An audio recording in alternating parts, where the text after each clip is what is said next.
Hello and welcome back to the channel, and on this week's video I'm going to be talking about one of the most known animation companies, Illumination.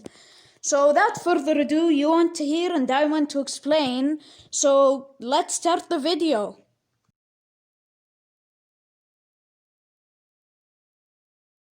Despicable Me.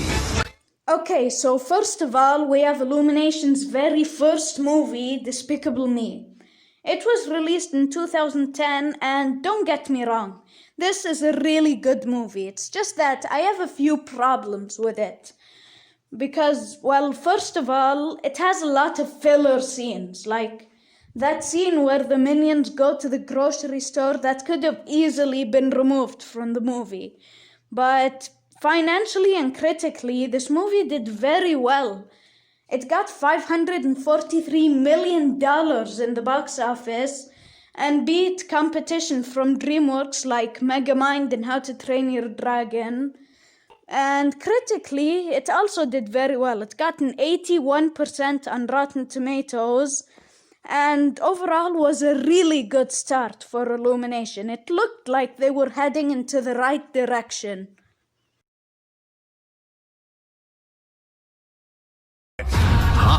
Okay, Illumination's second movie is Hop. Now, this is a weird case because, for starters, it's a hybrid movie and isn't fully animated. And, well, secondly, it wasn't only made by Illumination. Universal also helped make it, and Focus Features helped, the creators of amazing movies like Coraline and Nine. But anyway, this movie, unlike Despicable Me, didn't do so well. And I didn't see it until recently, and I have to agree with the critics saying that I didn't really like this one. Critically, it got 24% on Rotten Tomatoes, which is really bad. And it got $189 million in the box office, which is, well, not bad, but actually, yeah, it's bad.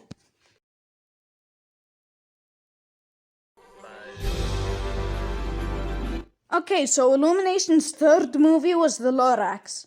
And now this is a weird case because it's an adaptation of the Dr. Seuss book, and, well, in my opinion, it doesn't do the original justice. Because it has this weird message about corporate greed when, well, Illumination could have easily made something original, but no, they took an adaptation because it's less risky. So why the message about corporate greed? Illumination is the king of corporate greed. Half their movies are sequels. But anyway, in the box office, The Lorax did pretty good. It got $346 million, but overall it's an average movie. The characters absolutely suck, but there's something charming about it. Like, I don't know, there's like something good about it, but I don't know what it is. But compared to competition like Wreck-It Ralph, it's not that good. But standalone film, it's average at best.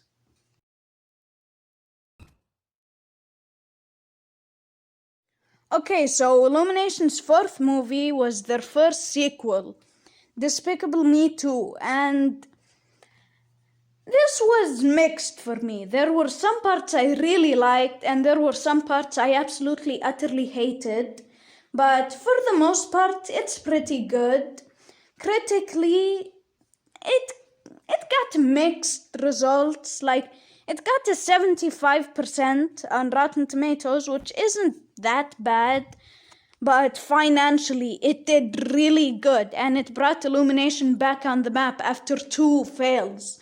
It got $970 million, and 2013's Despicable Me 2 is when I started to notice something about Illumination. I noticed that their budgets for their movies are extremely low. And why, you might ask? They reuse character models. I mean, have you seen the Minions? I can barely tell each one apart. But back to the financials, Despicable Me 2 was the second highest grossing animated movie of 2013.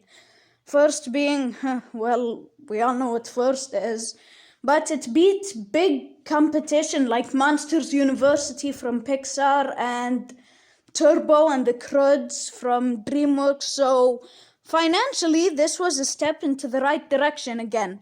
Critically, this was still mediocre at best.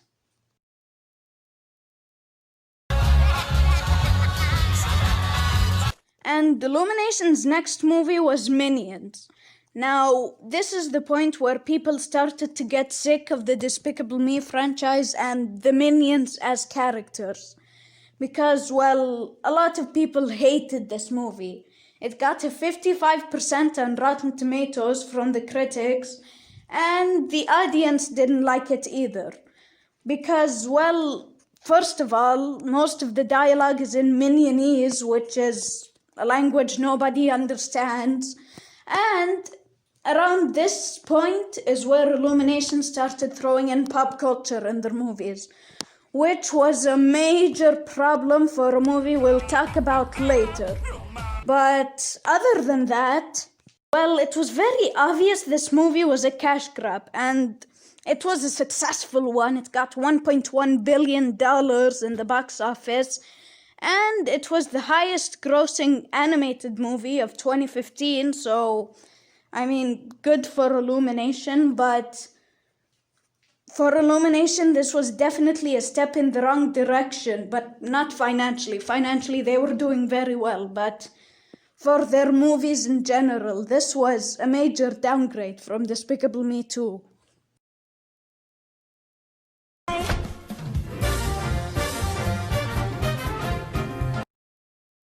Illumination's sixth full-feature animated film was The Secret Life of Pets. And you probably have heard this before, but this is literally a rip-off of Toy Story. It's literally the same story except with animals. But anyway, in the box office, this movie did really well. $815 million, which, in my opinion, I didn't see coming at all. When I first saw the trailers in 2016, I immediately thought it was gonna fail, so financially it subverted my expectations, but critically this was a mixed bag. It got 73% from Rotten Tomatoes, but a lot of the audiences didn't like the movie at all. And, well, most of them noticed that it was a rip-off of Toy Story.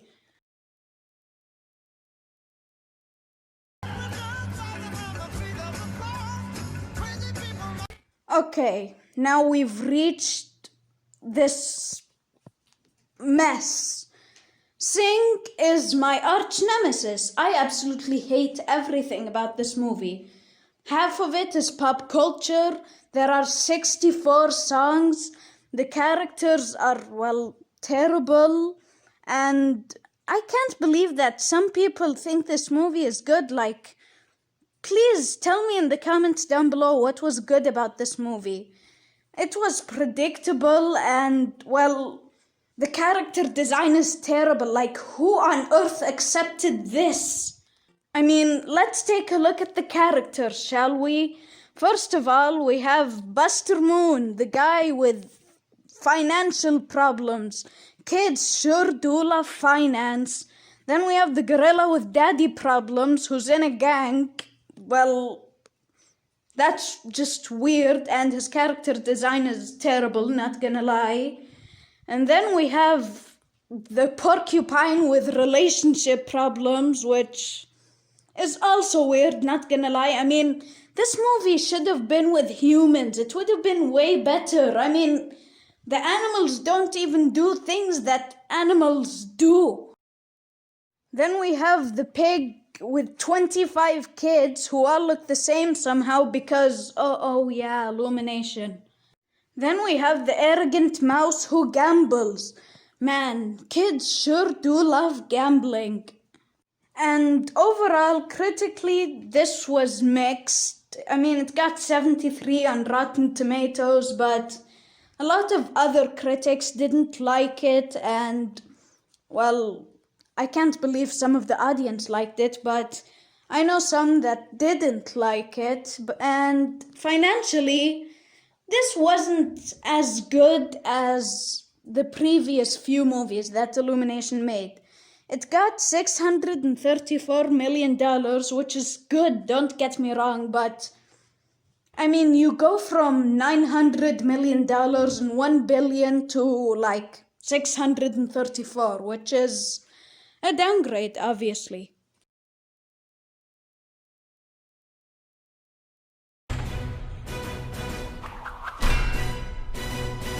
Then we have Despicable Me 3. Now, I have a question. Who on earth working in Illumination looked at this and said, yeah, this is a good movie, let's release it? Because it isn't, to the point where the guy who voices Balthazar Bratt, the villain, left halfway because he hated the character, and I don't blame him. I mean, Bratt's backstory is good enough, but the character is so weird, and this whole bubblegum thing is just bad.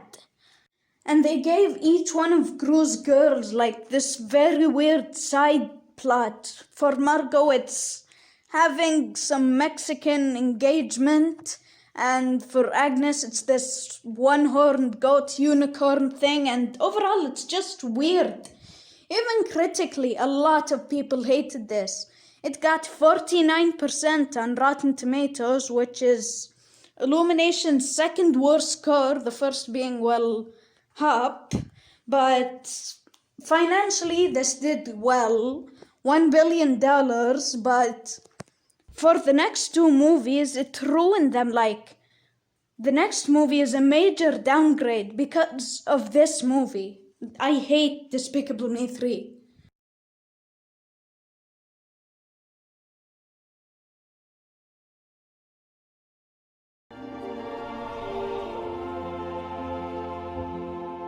Next up, we have The Grinch, another Dr. Seuss adaptation.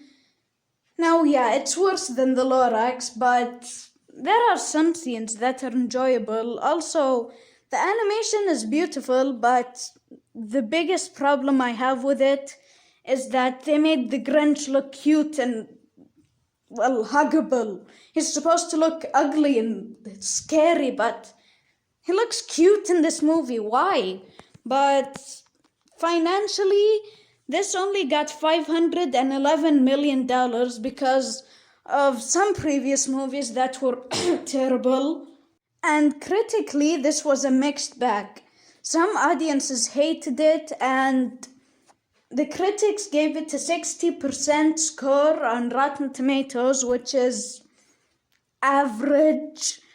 And yeah, so I didn't enjoy The Grinch, and I'm sure many others didn't, but at least it was an upgrade from the garbage that was Despicable Me 3.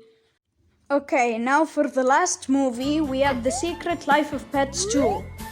First of all, may I ask, who wanted a sequel to The Secret Life of Pets? But anyway, back to the movie. It's very weird, to say the least. Each one of the characters has his or her own different subplot, and overall, they don't come together at all. And, well, financially, another downgrade. It only got $430 million. And critically, it got 60% again on Rotten Tomatoes. For me personally, I didn't enjoy it all that much. I thought all of the characters were downgraded. Well, actually, I like Max's character more in the sequel, but the rest of the characters are terrible. Anyway, if you made it to the end, I actually praise you. I can't believe you stood my very hard criticism. But anyway, I have to go now. Goodbye and stay safe.